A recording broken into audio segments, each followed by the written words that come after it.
Hello दोस्तों, स्वागत है आप सभी का अपने चैनल लॉबेस्टो में।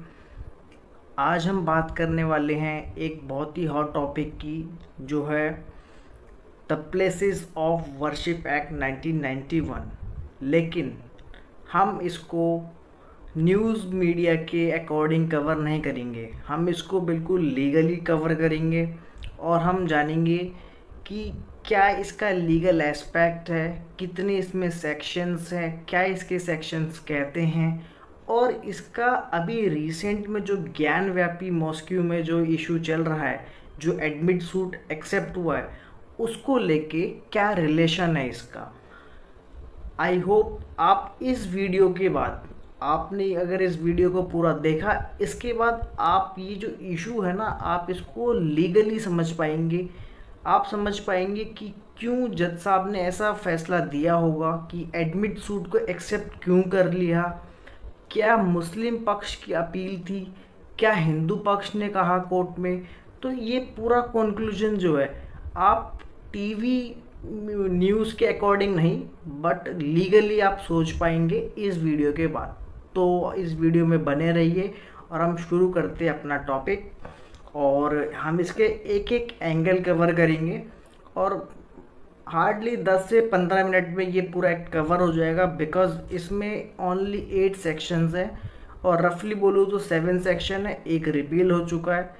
तो आराम से ये सेक्शन 10 से 15 मिनट में कवर हो जाएगा। तो चलिए अब हम शुरू करते हैं। फर्स्ट ऑफ ऑल, ये सेक्शन कहता क्या है और ये बना क्यों, इसके पीछे क्या लॉजिक था। तो देखिए, थोड़ी सी एक स्टोरी सुनाऊंगा आपको अभी, तो आपका उससे पूरा डाउट क्लियर हो जाएगा।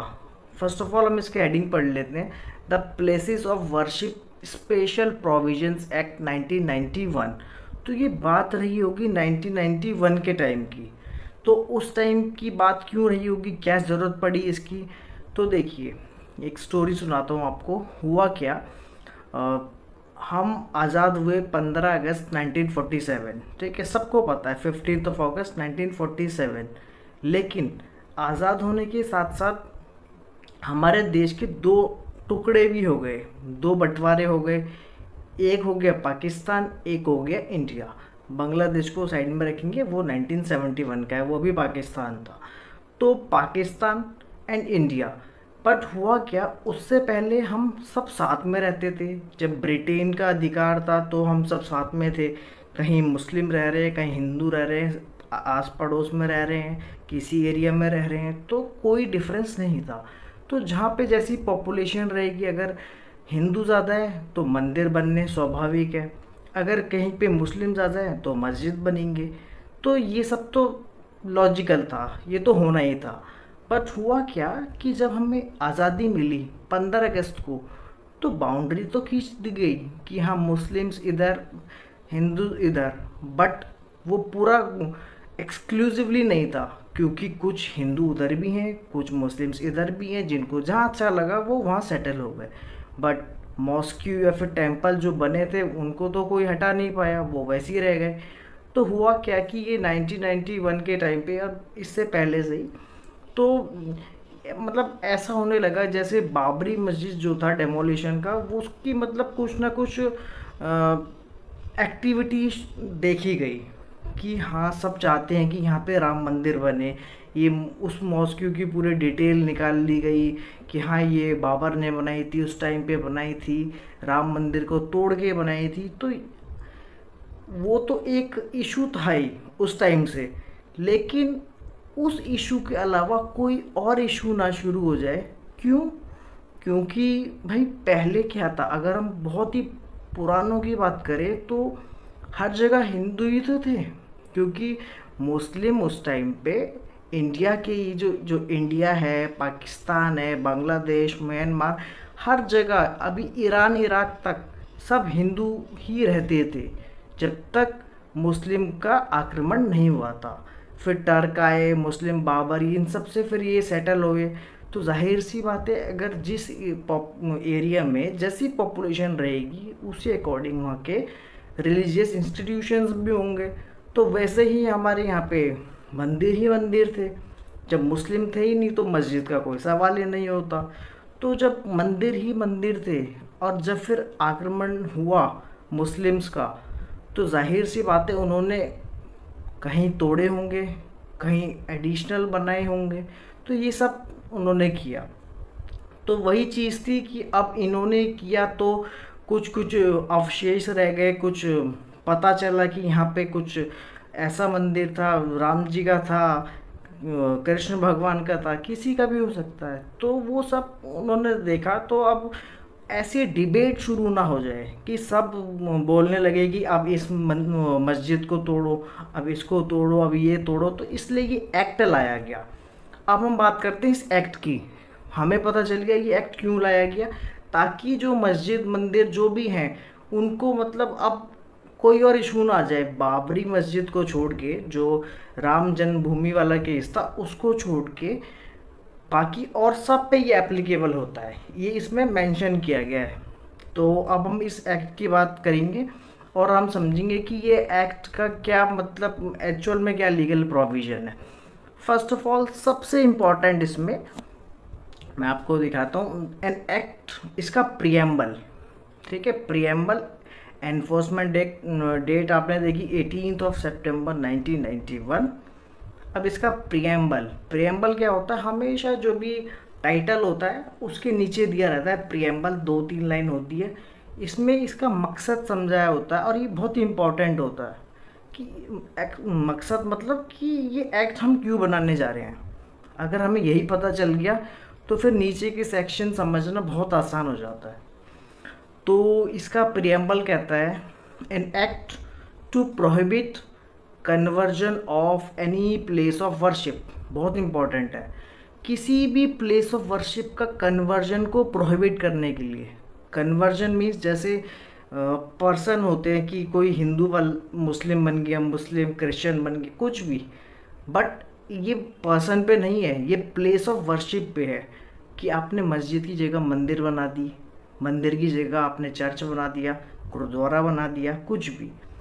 तो ऐसा कन्वर्जन को प्रोहिबिट करने के लिए ये एक्ट बना है। And to provide for the maintenance of the religious character of any place of worship, और जो प्लेस ऑफ वर्शिप जैसा है उसका वैसा ही कैरेक्टर मेंटेन रहे, उसके लिए भी एक्ट बना। इसके दो थे, एक तो प्रोहिबिट करना किसी का कन्वर्जन, किसी प्लेस ऑफ वर्शिप का कन्वर्जन, साथ ही साथ जो प्लेस ऑफ वर्शिप जैसा है, जैसा मतलब अगर वो मस्जिद है तो मस्जिद रहे, मंदिर है तो मंदिर है, as it existed on 15th day of August 1947। बहुत इम्पोर्टेंट, हम आज़ाद हो गए 15 अगस्त को 1947 को। जो उस दिन जैसी स्थिति थी इन सब की वैसी ही बरकरार रहे। ये कब बोला गया, 1991 में आगे बोला गया कि भाई उस दिन की जो स्थिति थी ना वही रहनी चाहिए। अगर हाँ आपने 15 अगस्त 1947 के बाद मान लीजिए किसी मस्जिद को तोड़ के मंदिर बनाई, तो फिर उसमें इस एक्ट में वो कवर नहीं होगा, मतलब उसमें कोर्ट फिर इंटरफेयर कर सकती है। हालांकि वो आगे प्रोविज़न आएगा, अभी मैं आपको समझाऊंगा। बस अभी आप इतना समझिए कि ये इस एक्ट के दो मोटिव, कन्वर्जन को रोकना और जैसा जिसका कैरेक्टर है उसको वैसे ही मेंटेन रखना। कब, कौन सी डेट, 15 अगस्त 1947 की। ठीक है, अब इसमें टोटल 7 सेक्शन बचे हैं, उसमें से भी 2 से 3 इम्पॉर्टेंट है। First is short title commencement, ज़्यादा इम्पोर्टेंट नहीं होता ये, इसमें तो बस डेट हमें दी हुई है। डेफिनेशन कोई इम्पोर्टेंट नहीं है हमारे लिए। जो इम्पोर्टेंट है सेक्शन नंबर 3, मोस्ट इम्पॉर्टेंट, बहुत इम्पोर्टेंट। ये कहता है bar of conversion of place of worship. ये प्रियम्बल को ही समझा देता है। कहता है देखो, no person shall convert any place of worship of any religious denomination to any section thereof or any section thereof into a place of worship of a different section of the same religious denomination or of different religious denomination or any section thereof। मतलब simple बताता हूँ कि कोई भी person किसी भी place of worship को किसी और दूसरे धर्म के प्लेस ऑफ वर्शिप में कन्वर्ट नहीं करेगा, उस पूरे को भी और उसके किसी सेक्शन को भी। मतलब जैसे अगर मस्जिद को किसी ने कन्वर्ट किया तो ना ही वो मस्जिद को कन्वर्ट कर सकता है मंदिर में, ना ही मस्जिद के बाहर भी तो बहुत एरिया होता है, जैसे मंदिर एक मेन मंदिर होता है, फिर उसके बाहर काफ़ी चबूतरे, कुछ भी एरिया हो सकता है पूरा कॉम्प्लेक्स को। तो कॉम्प्लेक्स में कहीं भी वो किसी भी एरिया को किसी और धर्म के रिलीजियस डिनोमिनेशन में कन्वर्ट नहीं करेगा, ना ही पूरे को, ना ही किसी भी छोटे सेक्शन को भी। तो ये इसमें बार है, कन्वर्जन आप नहीं कर सकते हो।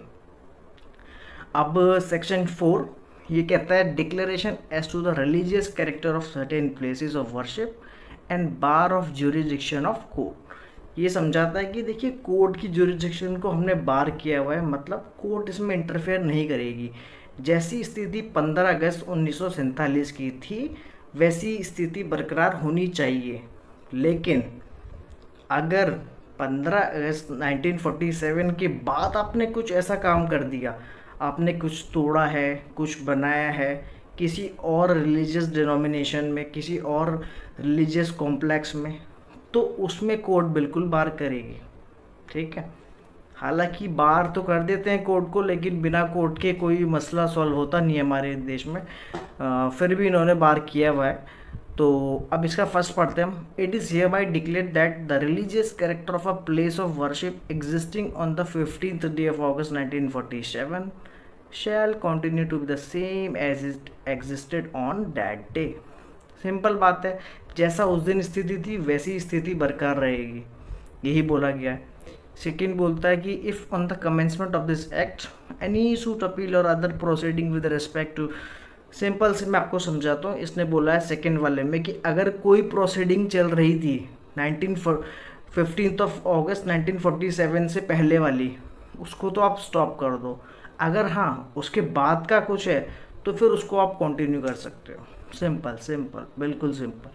क्योंकि अगर उसके बाद हुआ है तो वो फिर मैटर जानने लायक है कि ऐसा क्यों हुआ, क्या हुआ, लेकिन उसके पहले की जो स्थिति है वो वैसी ही रहेगी, सेम।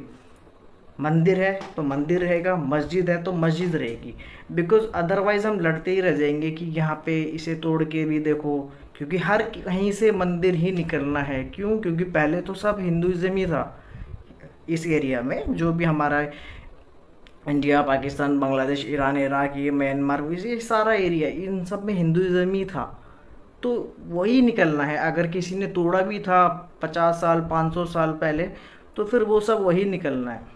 तो इसमें ऐसा झगड़ा ना हो, इसलिए ये फ्री एक्ट लाया गया। तो ये हमने देखा इसका सेक्शन नंबर 4। अब हम इसका देखेंगे जो हमारे लिए काफ़ी इंपॉर्टेंट सेक्शन आने वाला है। एक सेक्शन नंबर 5 कहता है कि देखिए act not to apply to Ram Janmabhoomi Babri मस्जिद। इसको बिल्कुल बाहर कर दिया था कि इस पर तो ये लगेगा ही नहीं, क्योंकि वो पता था कि ये इससे सॉल्व भी नहीं होगा, क्योंकि यहाँ पे तब वो इश्यूज चलने लग गए थे कि हाँ उसको मतलब तोड़ने का तो कुछ नहीं था ऐसा प्लान, बट काफ़ी कंट्रोवर्सीज क्रिएट हो चुकी थी। नाउ 6(3) की ही पनिशमेंट बताता है। देखिए 6 कहता है अगर आपने ऐसा किया, अगर आपने कन्वर्जन किया, फर्स्ट कहता है अगर आपने कन्वर्जन किया 3 साल की सज़ा हो जाएगी और लायबल होंगे आप फाइन के भी। इसका सेकंड कहता है कि अगर आपने अटेम्प्ट भी किया तो भी आप लायबल हो जाएंगे 3 साल पनिशमेंट और फाइन के। थर्ड वन कहता है कि अगर आपने अबेट किया, किसी को उकसाया कि वो मस्जिद, मतलब उकसाया मतलब एक बंदा नहीं, हो सकता है आपने पूरे ग्रुप को उकसाया हो कि हम इस मस्जिद को तोड़ देंगे या इस मंदिर को तोड़ देंगे, या फिर कुछ भी ऐसा, कुछ भी भाषण दिया हो, अबेटिंग हो जाएगी वो। और या फिर आपने क्रिमिनल कॉन्स्पिरेसी करी हो, षड्यंत्र रचा हो। हालांकि चाहे आपकी अबेटमेंट, चाहे आपका षड्यंत्र पूरा हुआ हो या ना हुआ हो, आपने उतना कर दिया सफिशिएंट है, आप माने जाएंगे कि आपने सेक्शन नंबर 3 का वायलेशन किया है और आपको 3 साल की सज़ा and shall liable to fine ये भी होगा। तो इसमें पहला कहता है कि अगर आपने कर ही दिया, सेकंड कहता है अटेम्प्ट किया, थर्ड कहता है उकसा दिया, वो भी बहुत है। सेवेंथ कहता है एक्ट टू ओवरराइड अदर इनेक्टमेंट्स। अगर कोई भी इनेक्टमेंट बना हुआ है जो कि सेम मैटर पे डील करता है, तो ये वाला एक्ट उन्हें सबको ओवरराइड कर देगा। मतलब यही फॉलो होगा, बाकी सारे फॉलो नहीं होंगे। एट्थ हमारा रिपील हो चुका है, उसमें कुछ नहीं है। तो इसका जो इम्पोर्टेंट सेक्शन था वो है 3, 4 एंड 6, दैट्स इट। 3 सेक्शन हमने जाना कि ये रोकता है, किसको रोकता है, ये किसी भी प्लेस ऑफ वर्शिप को कन्वर्ट करने से, और 15 अगस्त 1947 में जैसा था उसको वैसे ही मेंटेन रखने के लिए ये कटिबद्ध है, ये एक्ट। ठीक है, तो यही इसका पूरा कंक्लूजन है। साथ ही साथ ये जो अभी मैटर चल रहा है ज्ञानव्यापी का, इसमें जज साहब ने ऐसा क्यों कहा होगा, एडमिट सूट को क्यों एक्सेप्ट किया? बिकॉज जो पक्ष, जैसे दो पक्ष है, हिंदू पक्ष और मुस्लिम पक्ष। हिंदू पक्ष का ये दलील है कि उन्होंने इस मॉस्क्यू में 1990s के टाइम पे पूजा होते हुए किसी को देखा है मतलब कोई है उनके नोन, और वो पंडित जी यहाँ पूजा करते थे।